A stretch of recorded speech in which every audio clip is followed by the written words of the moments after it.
Okay friends, we have a very exciting video for today. I have a big book haul for you. I think this might be the biggest amount of books I have ever bought all at once. I personally love watching book hauls. It just makes me unbelievably excited and happy, even though the books that people are unboxing are not my books, but still, I love watching these videos. Without further ado, let's start. Book number 1. It is by Christine Hanna. It is called The Nightingale, and I have heard the best of the best about this book. I know that this book can bring us a lot of tears, and that was also one of the reasons I avoided it up to now, but I decided that I am ready to cry and get my heart shattered by this book. When I started my reading journey, I didn't want to cry while I was reading. I am a very sensitive person. I don't like crying with series. I don't watch the news. I'm just very sensitive. But now I am evolving as a reader, and I have already cried plenty of times with books, so I'm ready to shed some tears. I don't have a problem with that anymore. So maybe reading is making me a stronger person, I don't know, but I just don't have a problem with crying with books anymore. So I'm ready to dive into this book. So let me give you the synopsis. This story is about what it was like to be a woman during World War II, when women's stories were all too often forgotten or overlooked. Vianne and Isabel are two sisters, separated by years and experience, by ideals and passion and circumstance, each embarking on her own dangerous path towards survival, love, and freedom in war-torn France. It is a heartbreakingly beautiful novel that celebrates the resilience of the human spirit and the endurance of women. It is a novel for everyone, a novel for a lifetime. I know this is going to be very heavy and sad since it takes place during World War II. It also has to do with two sisters. I have a sister, so everything is going to hit me straight to the heart. But I am ready for it. I am ready. I am super excited about the second book, guys. I have heard only the best of the best about Powerless. You do not understand how excited I am to start reading Powerless. I think that book number 2 was recently released, and I think that it also has a novella before book number 2, if I'm not mistaken. People are raving about this book, about the main characters, that they are great, both the female and the male main character. So I just want to know what this hype is all about. I have a feeling that I'm going to be as obsessed as everybody else with this book. The elites have possessed powers for decades, gifted to them by the plague, while those born ordinary are just that, banished from the kingdom of Ilia and shunned from society. No one knows this better than Peyton Gray, an ordinary posing as a psychic to blend in with the elites. When she unsuspectingly saves one of Ilia's princes, Kai Azer, she's thrown into the purging trials, a brutal competition showcasing the elites' powers. If the trials and the opponents within them don't kill her, the prince she's fighting feelings for will if she discovers what Peyton is. Completely ordinary. I am already hooked. How is she going to win these trials if she's just ordinary? Is she going to become an elite? What is going to happen? Also, I am so hot. I am melting. And I love the flowers that we have in each chapter. How beautiful is that? Oh, so we have a chapter about Kai here. Is this dual point of view?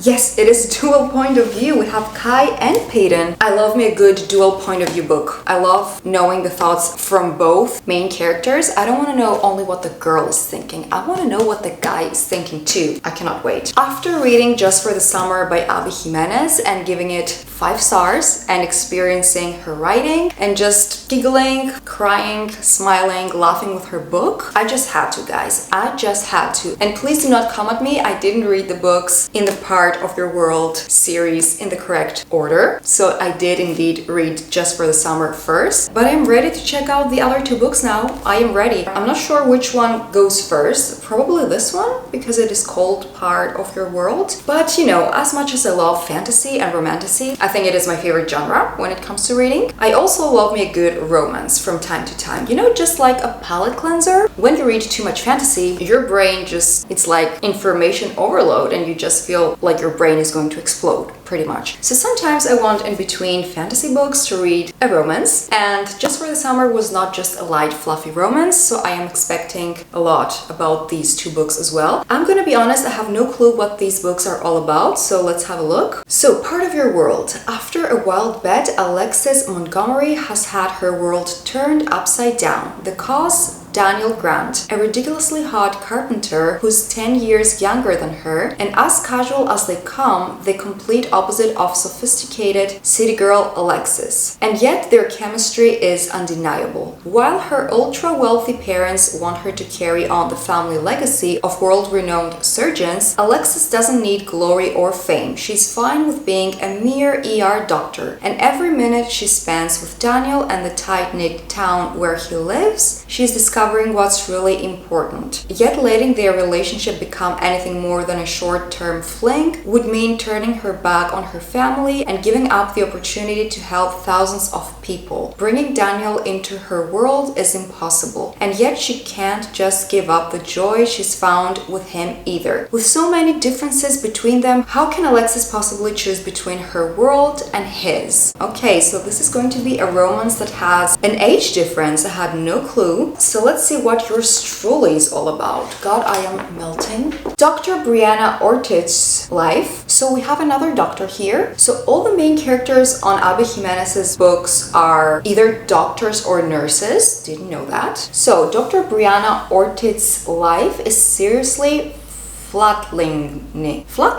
We're learning new words. Her divorce is just about finalized. Her brother's running out of time to find a kidney donor, and that promotion she wants, oh, that's probably going to the new man doctor who's already registering 87 on Brianna's pain in my ass scale. But just when all systems are set to hate, Dr. Jacob Maddox completely flips the game by sending Brianna a letter. It's a really good letter, like the kind that proves that Jacob isn't actually Satan. Worse, he might be this fantastically funny and another new word, subversively likable guy who's terrible at first impressions, because suddenly he and Brie are exchanging notes and sharing lunch dates in her sob closet. When Jacob turns out to be the perfect donor for her brother, Brie starts to realize that this quietly sexy new doctor might just be her perfect match too. Okay, that sounds very cute and very pleasant, but also heavy because her brother is dying. But I guess we found our donor and we also found our love. These sound really good. I have very high expectations since I did love Just for the Summer, but I am very excited about the next few books. They are 3. One of them I already had, but I went ahead and bought the other 2 because this is a trilogy and I wanted to have the complete trilogy before I started the first book. And that trilogy is none other than the Folk of the Air trilogy. I already had The Cruel Prince and I went ahead and got The Queen of Nothing and The Wicked King. No, The Wicked King is second and The Queen of Nothing is third, right? So it goes like this. This is the right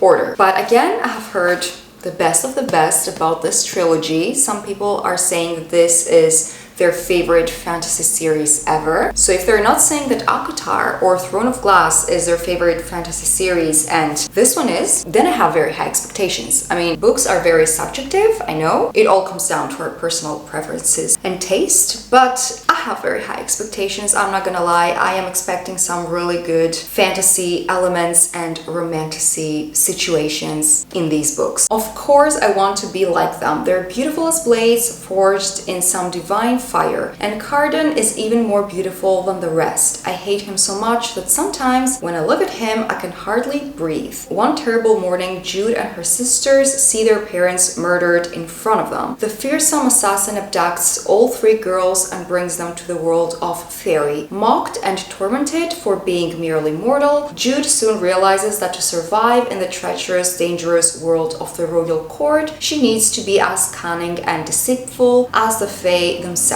But the stairway to power is fraught with shadows and betrayal, and looming over all is the arrogant and charismatic Prince Carden. I have heard a lot of good things about Prince Carden, so I cannot wait to meet him, as well as Jude. I have heard a lot of good things about our girl Jude, so I just cannot wait. I'm not gonna read the synopsis of the other 2 books because I don't want to read any spoilers, because they might have spoilers back here, because I haven't read the first one. I don't want any spoilers. I am also thrilled about this next book. I know that I am thrilled about all of these, but this book I have heard again very good things about it. People are loving it. First of all, I love the the girl on the cover. She's wearing red. I love red. And she has long, dark, wavy hair that reminds me of my hair. And if a heroine looks like me or has some similar features to me, that makes me very happy because I feel like I am the main character. And it is so exciting. I don't know, maybe I sound like a weirdo, but I don't think that I do. I think that if you're a book girly, you know what I mean. But first of all, the main character looks magnetic, beautiful, amazing, fantastic. I love the hair. I love the red dress. And then, other than that, I have no clue what this book is all about. I'm sure I have heard people mentioning what this book is all about in their videos, but I just cannot remember. What is this name? Elspeth? Ilspeth? Elspeth Spindle needs more than luck to stay safe in the eerie, mist-locked kingdom of Blunder. She needs a monster. She calls him the Nightmare, an ancient, mercurial spirit trapped in her head. He protects her. He keeps her secrets. But nothing comes for free, especially magic. When Elspeth meets a mysterious highwayman on the forest road, she's thrust into a world of shadow and deception. Together, they embark on a dangerous quest to cure the town of Blunder from the dark magic infecting it. As the stakes heighten and their undeniable attraction intensifies, Elspeth is forced to face her darkest secret yet. The nightmare is slowly, darkly taking over her mind, and she might not be able to stop him. This sounds fantastic. This sounds like something I would devour. I think that this book also has a second book already out. Is it a duology? It might be. The next book sounds really, really good, and it is How High We Go in the Dark. So I know what this book is about. I think that it has to do with a deadly virus, and we have a few different short stories of people during different time periods and how they are affected by this virus. But I'm sure that this book is going to have a strong meaning behind it. Even from the title has me on a chokehold. How High We Go in the Dark. This has to be one of the most beautiful titles I have ever read. So, Siberia 2031. After a virus unearthed from melting permafrost unleashes a deadly plague upon humanity, those left alive are forced to adapt to a new world and do so in a myriad of moving and inventive ways. Among those adjusting to this new normal are an aspiring comedian employed by a theme park designed for terminally ill children who falls in love with a mother trying desperately to keep her son alive. A scientist who, having failed to save his own son from the plague, gets a second chance at fatherhood when one of his test subjects, a pig, develops human speech. And a widowed painter and her teenage granddaughter who must set off on a cosmic quest to locate a new home planet. A story of unshakable hope that seamlessly crosses literary lines. How High We Go in the Dark follows a cast of intricately linked characters spanning hundreds of years as humankind endeavors to restore the delicate balance of the world. This sounds incredible, guys. This sounds like it's going to go straight through my heart, that it's going to break my heart. Let's see how this is going to go. I think the author is Japanese-American, if I'm not mistaken. And honestly, everything that I have read by a Japanese or American-Japanese author is fantastic. I'm expecting the same from this book, but you never know. I will read it and I will let you know my thoughts. I am also very excited about the next book, The 7-Year Slip. Again, I have heard the best of the best about this book. This is not just a simple romance novel, I have heard. It is a romance novel, plus it has some magic in it, and apparently the writing style is also amazing. I think the main male character is going to be a chef, if I'm not mistaken, so we're going to read about food. I'm excited about that because I'm a foodie. So let's see the synopsis.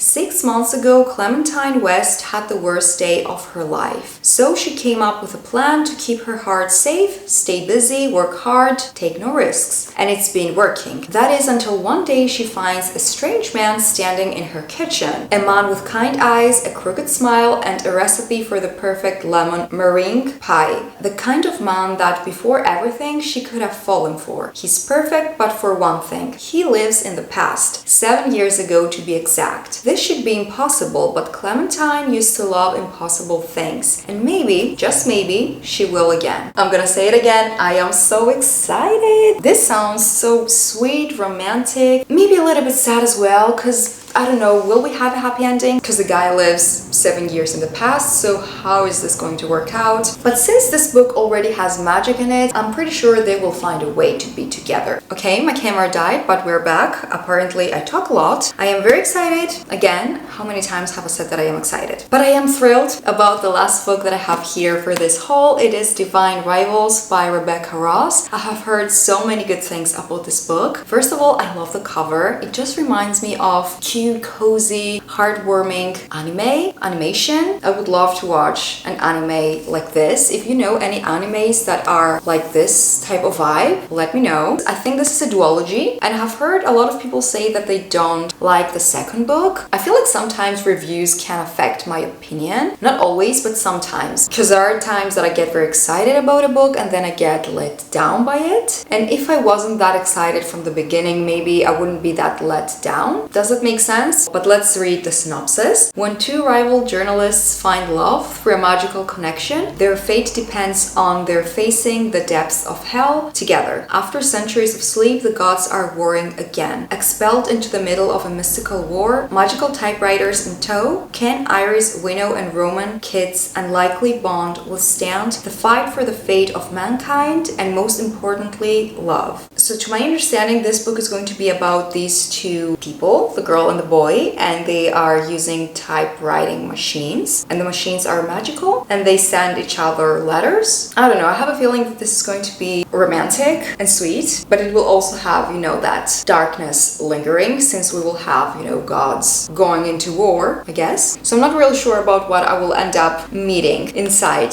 this book. So I'm very excited to start this. I normally try not to get the whole series or both books in a duology when I am buying books, just in case that I don't like the first one. But I guess that sometimes you might not like the first book in a series or in a trilogy, in a duology, and you might love the rest of them. So I don't know if that's a good thing what I'm doing, that I'm not buying all of them at once. But then again, I don't want to spend hella money on books all at once. What do you do when you want to start a new series? Do you buy the whole series all at once if it is already available? Or do you slowly accumulate the books? Or if you hate the first book, you don't buy the rest overall. So this was my cute haul. Big for me. I don't think that I have ever shared such a big haul in my channel, or if I have, I don't remember. I would love to have 30 books to show you here, but honestly my bank account currently wouldn't be able to really handle that, so we went ahead and got only these books. And some of them forgot to mention, it was my name day, so some of them are also gifts, like I think 4 of them or 5. So my partner and my sister, they both got me book gift cards. So that's why I have this beautiful haul here today to share with you. So since I am done with my book haul, I am now going to organize my book card, which is going to be in my next video. I'm going to film a vlog doing only bookish things. So if you're into bookish things and you're a book lover, consider subscribing if you're not already subscribed. And if you want to see me decorating my book card, it's going to be in my next video. So I'm gonna leave you now. I'm going to turn on the AC because I'm dying in here, seriously. I'm going to organize my book card, and I'm gonna see you all in my next video. So thank you all very much for watching. If you enjoyed this video, don't forget to give it a thumbs up, subscribe if you're new, and I will see you all very, very soon. Bye friends!